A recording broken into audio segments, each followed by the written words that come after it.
ঠাকুরগাঁওয়ে আশানুরূপ আমের ফলনেও শঙ্কা কাজ করছে চাষিদের। কালবৈশাখী ঝড়ে গুটি ঝরে যাওয়ায় ক্ষতিগ্রস্ত হয়েছেন তারা। চাষিদের পাশে থেকে সব ধরনের সহযোগিতা দেওয়ার কথা জানিয়েছে কৃষি অফিস। সদর উপজেলার আদর্শ কলোনি এলাকার পাশে আমবাগান থেকে বিস্তারিত জানিয়েছেন সহকর্মী এম এ সামাদ।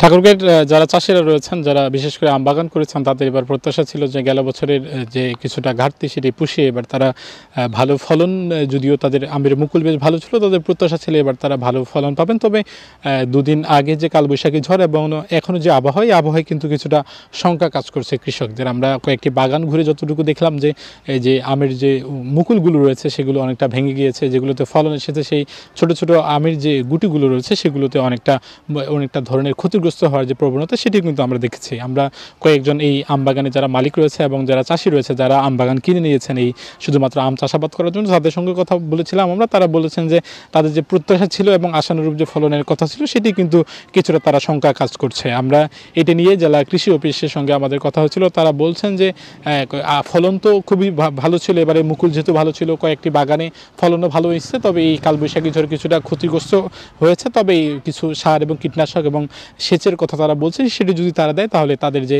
এই যে ফলন এবং যে আম যে ঝরে যাওয়ার যে প্রবণতা সেটি হাত থেকে হয়তো তারা বাঁচতে পারে। তবে যে পরিমাণ ফলন এবারে আম বাগানগুলোতে এসেছে সেগুলোতে তারা যে লক্ষ্যমাত্রা সেটি তারা নির্ধারণ পেরিয়ে উঠবে তারা প্রত্যাশা করছে। তবে আর যদি কালবৈশাখী ঝড় না হয় এবং কৃষকরা যদি তাদের বাগানগুলো এবং ফলনগুলো পরিচর্যা করে, তবে এই যে ক্ষতিটা সেটি তারা কাটিয়ে উঠতে পারবে, এইরকম পরামর্শ কিন্তু কৃষি অফিস দিচ্ছেন।